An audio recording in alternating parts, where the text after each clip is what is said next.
Are you ready for the Word of God? Amen. Sabi ko nga po, today is Feb 1. And ngayon po is we will begin a brand new series. Come on, sabi mo sa katabi mo, brand new series. Amen. And our brand new series po ay tatawagin natin, You Crown the Year, no? A Biblical Theology of Abundance. Come on, say, You Crown the Year. Yan. Ang ating pong prophetic word, the prophetic promise of God for this family is abundance. No? At yun po ang hihimayin po natin sa susunod na 4 na linggo. No? Susunod na 3 linggo, starting po ngayong araw na ito. And for our first installment, if you're taking down notes, my title is The God Who Hears and Forgives. Amen. Sino po naniniwala ang Diyos natin ay naririnig niya yung ating samot dalangin? Amen. At siya po ay may kakayahang patawarin tayo. Let's remain standing as we open our Bibles to Psalm 65, 1 to 4. Psalm 65, pag-usapan po natin, hahati-hatiin po natin itong ating prophetic word at para makita natin yung buong context, no? So that we will understand kung ano nga ba yung gustong ibaba ng Panginoon sa atin. So sabi dito, for the choir director, a song, a Psalm of David. Verse 1, what mighty praise, O God, belongs to you in Zion. We will fulfill our vows to you. Verse 2, for you answer our prayers. All of us must what? Come to you. Though we are overwhelmed by our sins, you forgive them all. Palakpakan niya po natin ang Panginoon. Amen. Kung magiging honest po tayo, meron po ba dito? Nafe-feel nyo at times na o-overwhelm tayo sa ating mga kasalanan? Na-overwhelm ka dun sa mga bagay na, alam mo yon, hindi lang yung nagagawa mo, even pati yung mga bagay na hindi mo nagagawa. There's a sin called sin of commission and the sin of omission. You know that it's the right thing to do, but we're not doing it. That's also a sin. But praise God, He forgives them all. And lastly, verse 4, what joy for those you choose to bring near, those who live in your holy courts. What festivities await us inside your holy temple. Amen. Pinagpala na po yung salita ng Panginoon at makakaupo na po tayo. At habang kayo'y umuupo, ay maging expectant po tayo, maging excited tayo. Amen. The reason that we are excited, we are expectant, ay dahil po this is the part of our service where God will speak through us. No? Speak to us through His Word. Kaya ang panalangin ko po, bawat isa dito ay hindi inaantok kung kailan word doon inaantok. Sikuin mo yung katabi mo. Sabihin mo, wag ganon. Amen. So lahat po, ready na po tayo sa word ni Lord? Salamat po sa 5. Ready na po tayo sa word ni Lord? Amen. 2026 na, dapat ibang klaseng energy. Talaga tayo magpe-press in. Pag word na talagang tutok tayo. All eyes, all ears. Amen. So pag-usapan po natin ito, the God who hears and forgives. Ito pong Psalm 65, no? This is often quoted. Naniniwala ko for what it promises. Ano pong promise yung tinutukoy dito? No? Madalas po itong kino-quote dahil dun sa kanyang promise. The promise of what? Of full barns, of fruitful fields, and overflowing abundance. Kaya po kung nagbabasa kayo ng Bible, madalas maybe naririnig nyo, nakukote itong Psalm 65 about overflow, about those barns and fields and fruitfulness. Tama po ba? No? Pero ayoko pong magmadali tayo doon sa pangako ng abundance at doon sa overflow and fruitfulness. Ang gusto ko pong tingnan natin dito, before we rush to the promise of abundance, church, listen, we need to understand the God behind the promise. Dahil dito po, in this psalm, naniniwala ko that abundance is not, look at me, abundance is not the starting point. God is. Palakpakan natin ang Panginoon. Ang starting point nitong Psalm 65, hindi yung pangako agad, hindi abundance agad, hindi overflow agad. Ang starting point po nito ay walang iba kundi ang ating Diyos. So makikita natin that before or David speaks about abundance, about overflow, about rain, he speaks about God. Amen? And I believe that is not accidental. Hindi po yun aksidente. Bakit ganon? Gising pa po ba tayo?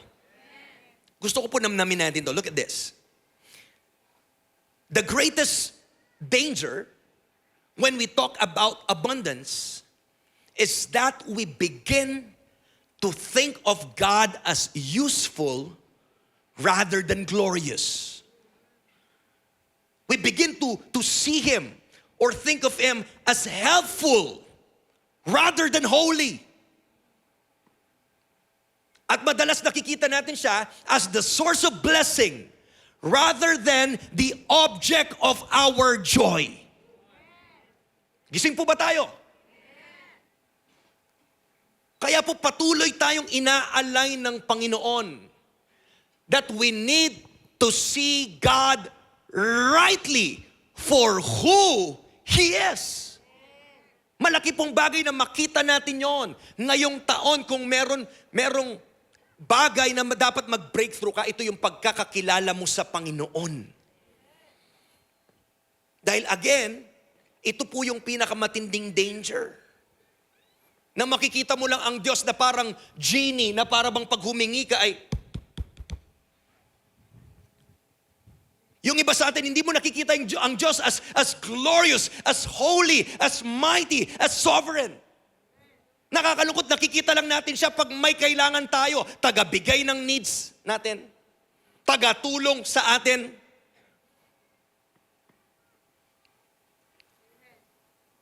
We need to see Him as glorious, as holy. And He is the source or the object of our joy. Ngayong abundance, huwag mong isasandal yung joy mo doon sa bagay na material. Yung joy mo dapat wala sa bagay. Wala sa naluluma, nawawala, napapalitan. Dapat ngayong taon, the object of our joy is God and God alone. Palakpakan po natin ang Panginoon. Come on. Come on. Amen. So this psalm teaches us that abundance is not first about what God gives, but it is about who God is to His people. Sino nga ba ang Diyos? And I think napaka-importante po nito, who God is, to understand who God is to His people. Kasi pag mamimiss po natin ito yung mangyayari. We may receive gifts, but still miss God. Yun ang danger doon. Nakukuha mo yung gusto mo, pero yung totoo, namimiss mo pala kung anong gusto talagang ibigay ng Panginoon sa atin. So today po, dito po sa ating verse, no? Atiin ko lang po ito sa 2. Sana po ito yung preaching ko na pinakamaiksi. Orasan niyo po ako. Alam niyo naman, pag sinabi kong last na to, 15 minutes pa yon. Sanay na kayo. Amen. Pero 2 lang po yung points ko ngayong umaga. We will dissect this verse, this 1 to 4, no? Sa 2 point. So today, let's focus on 2 foundational truths that shape true abundance. No? Ang ganda po na ngayong taon, lalalim tayo. Kaya yung title ng series natin, no, is sa baba, as a biblical, theology of abundance. Maintindihan natin, importanteng word na biblical. Dahil madalas pag sinabing abundance ay material. Amen. Ready na po tayo. 2 foundational truths that shape true abundance. Number 1 is this. God is the one who hears prayer. I love what I saw kanina. I love what we did kanina. We want to be a praying community. And we are encouraging you, the Rock family. Even po yung mga nasa taas, Huwag po kayong mahasel, maki-excuse. If you want to be prayed for, bumaba po kayo, magpa-pray kayo. It's our way of saying that, alam mo yon, hindi ka dapat nag-iisa sa journey mo. Ang sarap po, hindi nakakahiyang mapag-pray ka. At hindi mo kailangan ng mabibigat mo ng problema bago ka magpa-pray. Liit-liit na bagay that concerns you, that wearies you, dapat po, humihingi ka ng tulong, sumasaklolo ka para magpa-pray po tayo. Amen. At ang ganda po, number 1, again, God is the one who hears prayer. Let's read it again, verses 1 and 2. Sabi po dito, what mighty praise, O God, belongs to you in Zion. We will fulfill our vows to you. For you answer our prayers, all of us must come to you. Ang ganda po ng opening line na to. I believe this opening line, it sets the entire direction of the psalm. And doon po sa sinasabi niya, no? The word, what mighty praise, O God, belongs to you in Zion. In other translation, they've used the word awaits. No? What mighty praise awaits, sabi. And I think yung word na awaits na yun is very important. And in Hebrew, it carries the idea of something that is already prepared, already in place. So sinasabi po ni David dito, parang ang papuri namin, o Diyos, ay nakahanda na. Naghihintay na. Are you there? Are you there? Nakahanda na yung papuri namin, naghihintay na. In short, praise is not being produced in response to blessing, but praise is already present.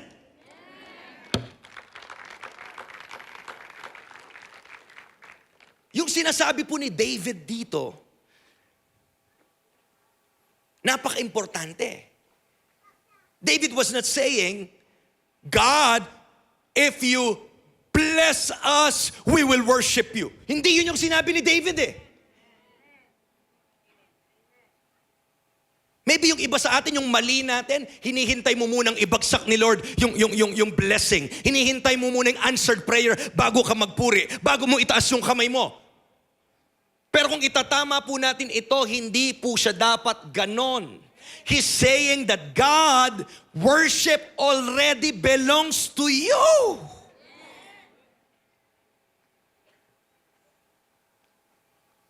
Dapat po matuto na tayong magpuri, magpasalamat kahit ano pa yung sitwasyon natin. May answered prayer o wala. Come on, maganda yung pinagdadaanan o wala. Hallelujah. Because praise belongs to Him. Ngayong taon po, dapat yung praise natin, sabi ng salmista, continually shall be on our lips. Dapat hindi iwan ng mga labi mo yung papuri every day. Amen.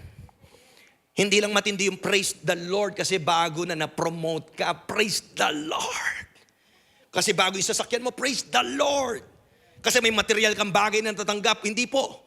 Kung ganun po tayo, ibig sabihin, conditional yung papuri natin. Pero minsan yung mga pinakamasarap na papuri, yung mga papuring umiiyak ka. Yung tawag doon ay sacrifice of praise. Even you don't feel good, even the situation around you ay hindi okay, still you can raise your hands because you believe, come on, that praise belongs to Him. He deserves all the praise, all the worship. Palakpakan po natin yung Panginoon. Come on. Do we have any worshipers in the room this morning? Come on. Come on.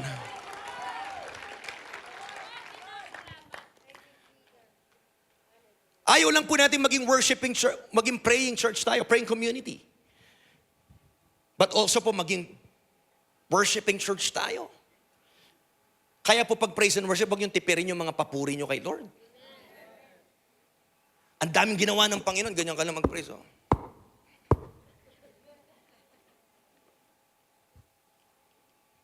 Pero pag sa harap ng bidyoke, todo bigay ka. Aray ko po. Balansehin natin.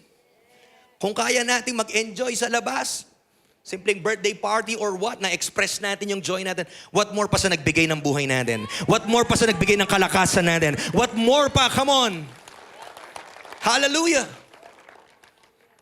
So again, ang sabi po ni David dito, worship already belongs to you. At para maintindihan pa po natin ito deeper, no? This matters to not just to David, but sa mga Israelita, because ito pong Psalm 65 was written in an agricultural setting. Israel's economy, Israel's survival, and their future, look at this, were deeply tied to the land. Agricultural po ang kanilang panahon. Nakafocus lahat sila sa mga pananim. Doon sila kumukuha ng hanap, yun yung hanap buhay nila. Doon sila kumakain, yung buong buhay nila nandun sa kanilang pananim. Gising pa po ba tayo? So anong gusto ko pong sabihin dito? You will see that yung nakaasa po sila, again, agricultural society, so they are very dependent on rain. Ulan. So rain determined whether families, whether they will eat or be starved. Kakain sila or magugutom sila. And even yung harvest po nila doon sa kanilang mga pananim, it will determine whether communities will thrive or it will collapse. Amen? So if anyone had that reason to link worship to provision, I think it was them. Kung i-connect natin yung papuri nila, na connecta po doon sa provision ng Diyos, mas naiintindihan nila yon ng mabuti kasi nga nakadepende sila sa ulan ng Diyos. Nakadepende po ang kanilang kabuhayan, ang buong business nila, pamilya, nation nila, doon sa ipoprovide na ulan ng Panginoon. Tama po ba? Kaya makikita po natin dito that before David speaks about forgiveness, about rain, about overflowing fields. Pinakita po ni David, he establishes this truth that God is worthy of praise before He does anything to us. Yan po ang gusto ng Diyos na maintindihan natin, hindi lang ngayong araw, but sa taong ito. Na hindi nakadepende yung papuri mo dahil sa ganda at hindi ng ginawa ng Panginoon. No! Wala pa siyang ginagawa sa buhay natin. Wala pa siyang binubuhos. You need to understand that He is already worthy of all the praise. Or parang maliman lang yung sinabi kong wala pa siyang ginagawa. Marami na siyang ginawa. Yun lang binigay niya yung anak niya si Jesus sa atin. Yun na po yung lahat-lahat. Naintindihan po natin? Kaya hindi po dapat, again, hindi po conditional yung ating papuri. Diyan tayo masusubok. Madaling pumunta sa church pag okay lahat sa buhay.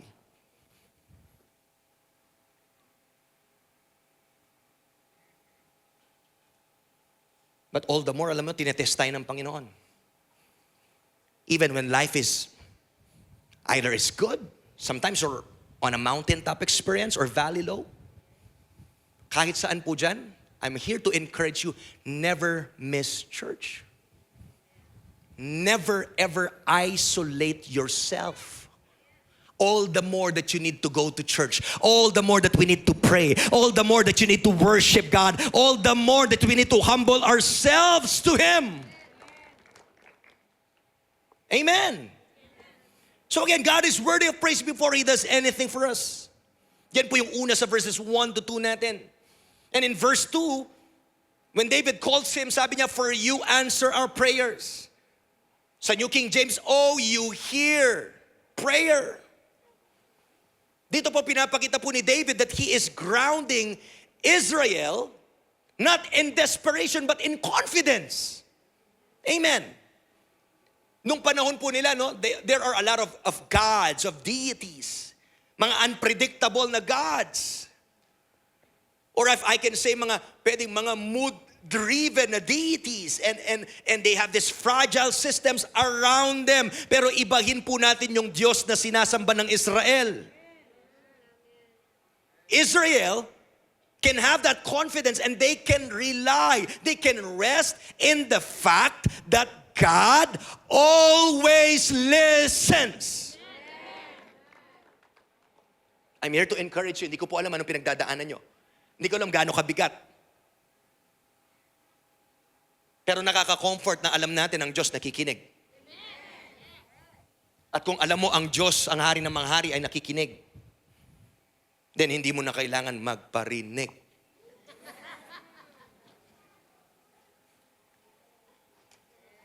If He knows everything, bakit kailangan mo pang ipaalam? Hindi mo rin kailangan i-post sa Facebook ang pangangailangan mo, or hindi mo kailangan paringgan or sino. He knows everything. He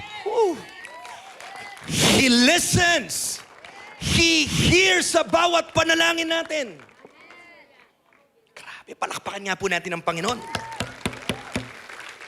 Napaka-powerful po nito. I hope and pray tayo din nagkakaroon ng matinding confidence that God always listens. Not occasionally, not reluctantly. Praise God, He hears. And this shows us the foundation po of true abundance. Ano yung pinakapundasyon ng true abundance? This is not about favorable conditions or it is not about the size of our harvest or the success of our efforts, but it is access to God Himself. Alam niyo po, masarap ngayong taon ng abundance? May access ka. Samot dalangin mo, naririnig niya.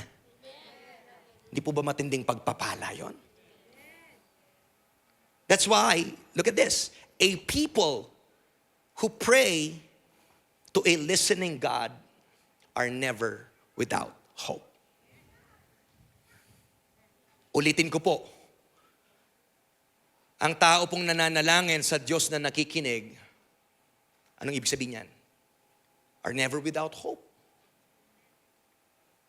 So gusto ko po ngayon, I don't know what you're going through, but I hope and pray that through God's Word, you will live this place with a godly confidence, full of hope that our hope, He is a living hope.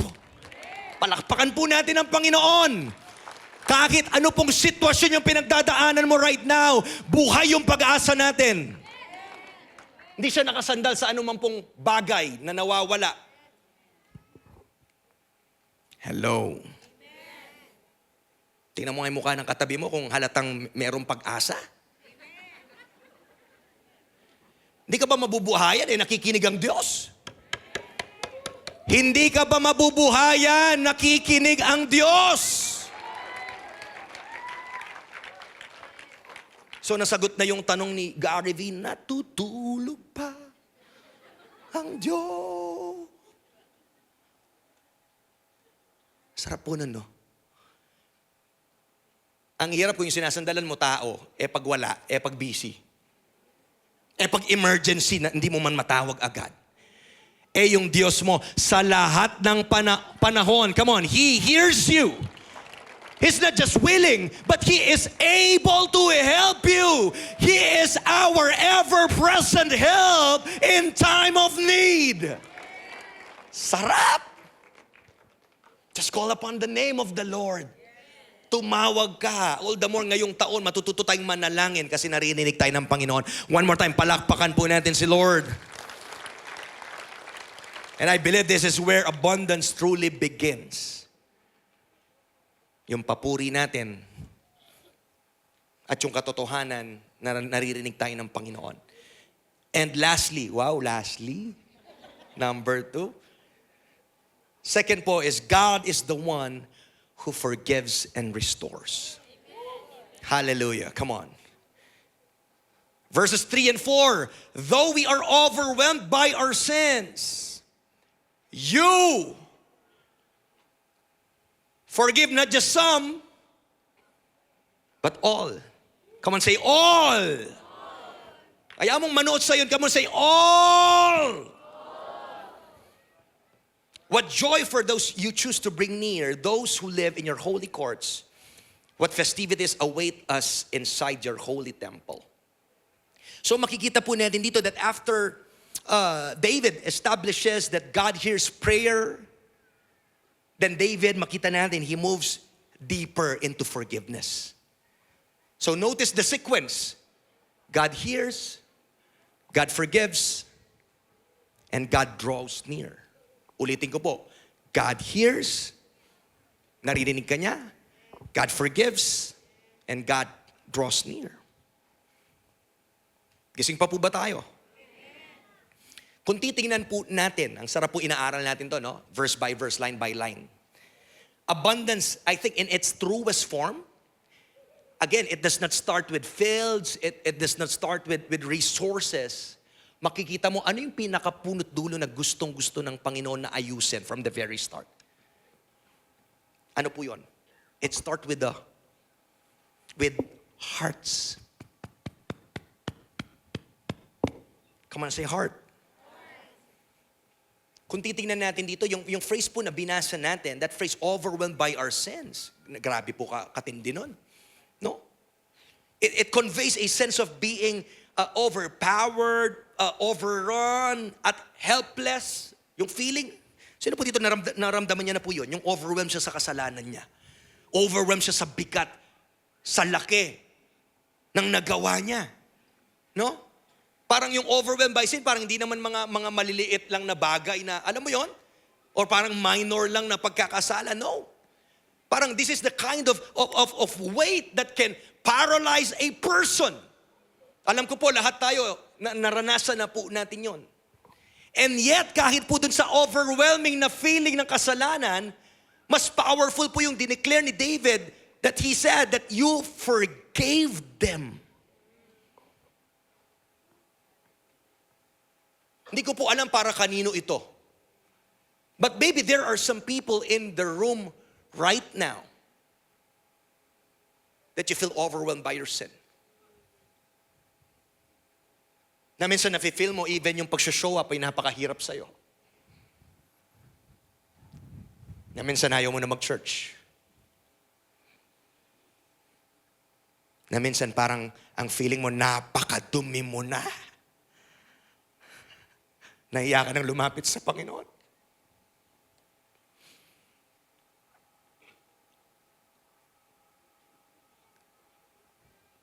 Pero sabi ng 1 John 1:9 that if we confess our sins to Him, He is what? He is faithful and just to forgive our sins.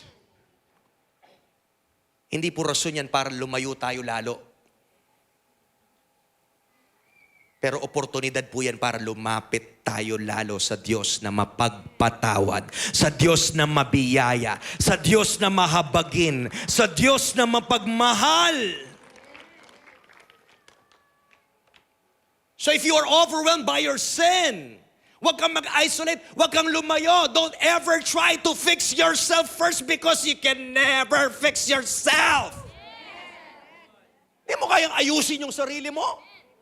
Hindi mo kayang linisin yung sarili mo. God does not demand perfection. Before kanya patawarin o bago kanya linisin, buti ang Diyos hindi conditional. Hindi niya sinasabi paulit-ulit ka na. O saka na tayo mag-usap pag okay ka na. Eh wala na makakabalik sa atin kung ganon. Pero buti na lang po ang Diyos, hindi niya hinihintay na ayusin mo muna, gawin mong perfecto or what. Hallelujah, come on. He steps in. At pag tayo lumapit sa Kanya with humility, again, He steps in and He restores. At again, balik po natin dun sa context natin. Balik natin. This is very critical. Because in Israel's understanding, look at this, sin was directly tied to fruitfulness. Sa panahon po nila, naiintindihan po nila to pag sila ay nagkasala, ang Diyos pwede niyang i-withhold yung ulan. Nakikita nyo? Parang antindi talaga. Na-imagine yung mabuhay sa panahon nila. Na nakaasa ka dun sa lupa, nakaasa ka sa ulan, and yet pag may nagawa ang bayan nyo, at hindi uulan, i-withhold ng Diyos, ay patay na. Kaya nararamdaman nila, kaya nga sinulat ni David to, nakita mo yung context niya, overwhelmed sila ng kasalanan nila. Hello? Again, sin was directly tied to fruitfulness. Pag naranasan po nila yung mga barren fields, when there is famine and drought, those are not just natural events, but they were often interpreted as signs of a broken relationship with God. Pag ganun po yung nangyayari, hindi panapanahon lang yon.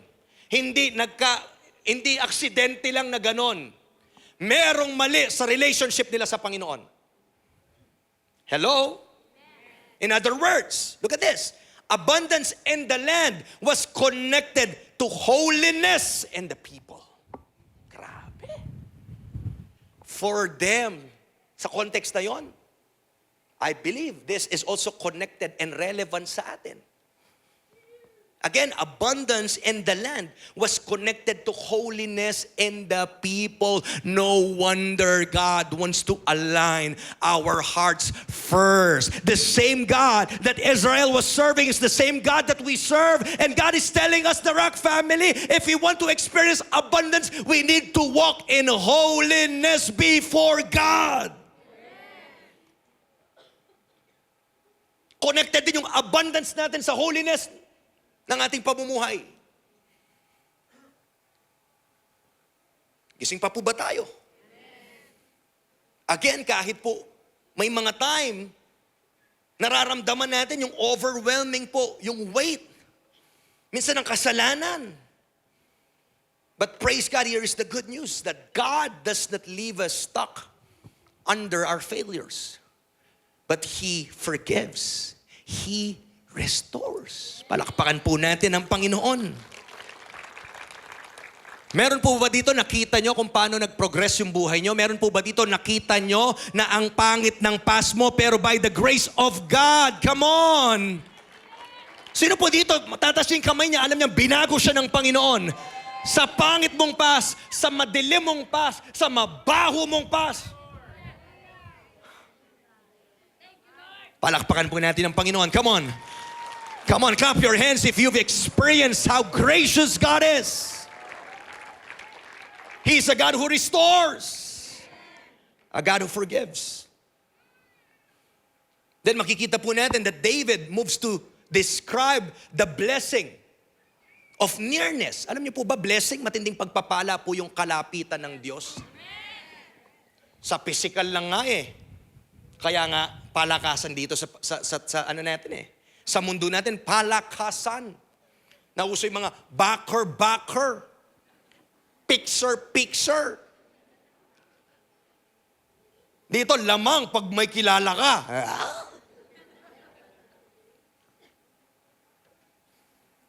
Pero alam niyo po, isa sa matinding pagpapala, yung kalapitan ng Diyos sa atin.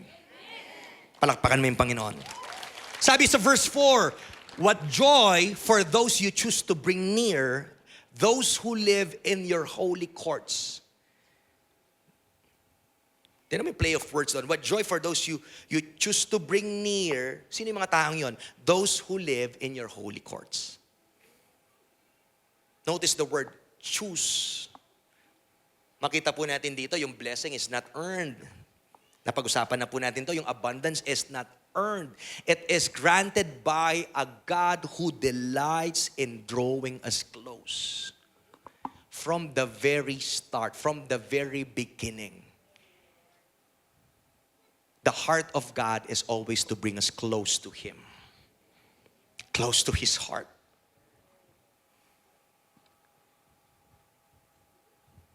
Pero alam po natin na broken yon when sin entered the world.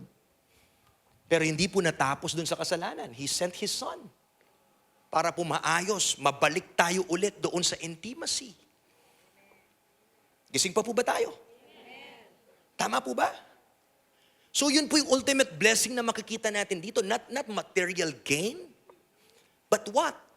Intimacy with God. Dwelling in His presence. Experiencing His holiness. Yun po yung isa sa mga matinding pagpapala natin ng abundance. Nakikita niyo po habang verses 1 to 4 pa lang po tayo. Pero habang inaaral natin, nawawala na yung focus natin sa material, sa bagay. Natutuon sa Diyos. Sige, palakpakan po natin ang Panginoon. At tingnan po natin sa verse 4. Sabi niya, what festivities await us inside your holy temple? In New King James translation, sabi niya, we shall be satisfied with the goodness of your house, of your holy temple. Wow, I love that. Look at this, look at this, look at this. We shall be satisfied with the goodness of your house.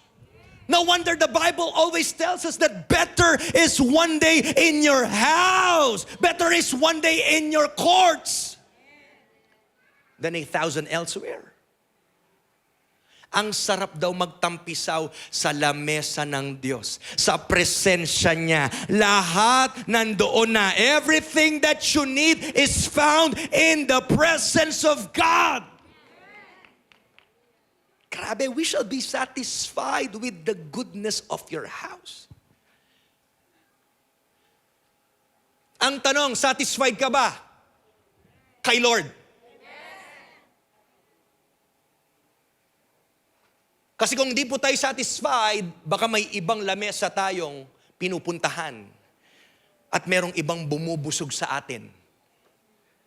Pero I'm telling you, kung hindi lamesa ng Diyos yan, hindi yan nakakabusog, hindi yan magtatagal, at hindi ka fully masasatisfy. Yun yung naranasan ng Samaritan woman. In the well, nasabi ni Jesus, inalok niya. Meron akong iaalok sa'yo, yung tubig na kailanman hindi ka mauuhaw. Sino pong gusto nun?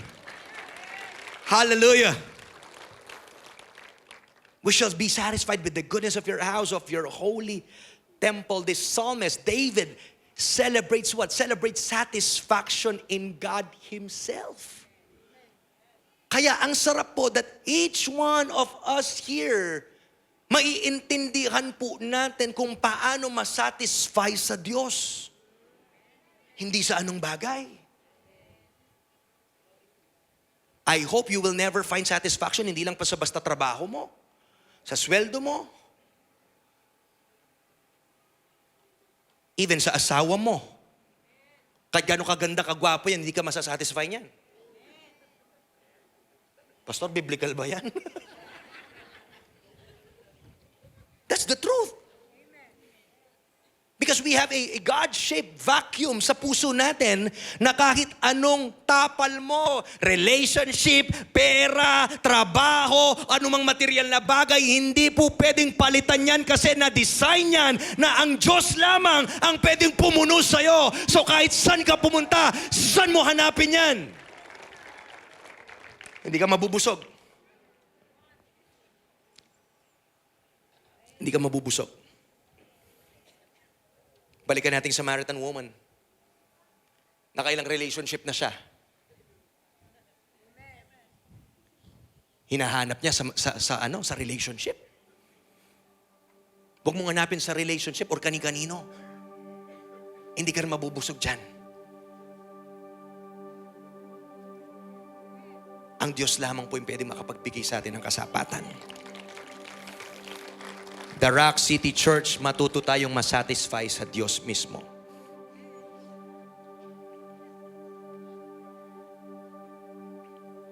Yung provision, fruitfulness, abundance, these are just, downstream effects of being forgiven and brought near. Pag tayo po'y napatawad, pag tayo'y na-restore, doon mo lang malalasap yung totoong blessing. Yun lamang po. So this year, we need to get our heart right with God. If you're hearing my voice, We need to get right with God. Tigilan mo na yung pagtakbo sa Diyos. Tigilan mo nang magbigi-bingihan sa Diyos. Now is the time for you to surrender and to go back to your first love. Because tomorrow is not guaranteed to us. Hindi natin alam kung hanggang kailan lang tayo. Maybe sabihin mo, bata pa ako, Pastor, I'm just 30 years old. What if your lifespan is only up to 40 and then 10 taon na lang? Late na yon. We need to get right with God.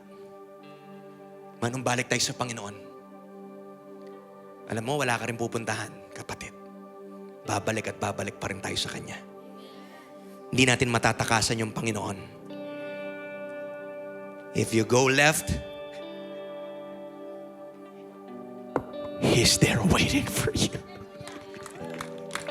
You can run away from Him because He is at the corner waiting for you. Come on. You will see the footsteps of God chasing you down. His grace, His goodness, His mercy will follow you all the days of your life.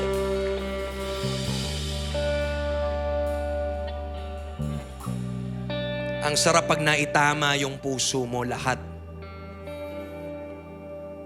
magfo-flow na lang po. Again, provision, fruitfulness, abundance. These are downstream effects of being brought near, being forgiven. Because without nearness, blessings, they can become shallow or pwedeng destructive. Aanhin mo, look at me. Aanhin mo yung pagpapala na malayo ka kay Lord. That's not true riches. That is not true peace, true joy. It doesn't mean you have everything right now. It doesn't mean you're able. Then you have joy. No. Kaya wag tayo magmadali. Wag mong i-shortcut. Makikita mo rin, at the end, ano sabi ng Bible? Many are the plans in a man's heart, but it is the Lord's purpose that will prevail.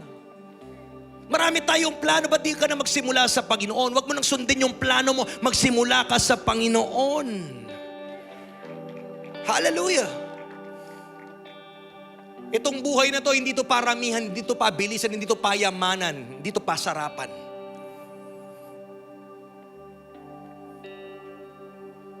Without nearness, walang kwenta lahat. Kung di nare-restore yung puso natin, walang kwenta lahat. But with nearness, napapalalim yung worship natin. Napapatibay yung pananampalataya natin. Church, look at this. True abundance begins with a forgiven heart and a restored relationship. God does not simply give us more, but He first restores us to Himself. Napakaganda pong way to start this month of February. Manumbalik tayo sa Kanya. I'm not here to condemn you. If you have forgotten Him, now is the time, manumbalik ka sa Kanya. Kung lumayo ka man sa Panginoon, willfully, I'm not here to condemn you. Bumalik ka sa Kanya, gawin mo yung tama. Humingi ka ng tawad. Like the prodigal son, your Father is waiting for you. At siya pa po yung tumakbo para salubungin ka. So as we close today, let's take a moment to reflect. First, God hears our prayers. No matter how small, naririnig niya po yung panalangin natin. Pangalawa, God forgives our sins. Even those you feel na overwhelming sa buhay mo. And lastly, because God restores your heart, you are now ready to receive the fullness of His abundance. Not just in material blessings, but in intimacy with Him, in joy, in peace. Makikita mo, hindi kayang bilhin ng salapi at pera yung joy na galing sa kaibuturan ng puso mo. Hindi kayang bilhin ng pera yung kapayapaan na nararamdaman mo. Palakpakan po natin ang Panginoon. I think that is the true abundance. That is true abundance. So today, church, God is inviting you. God is inviting us. Come near. Be restored. And let Him forgive you and renew your heart. Palakpakan po natin ang Panginoon.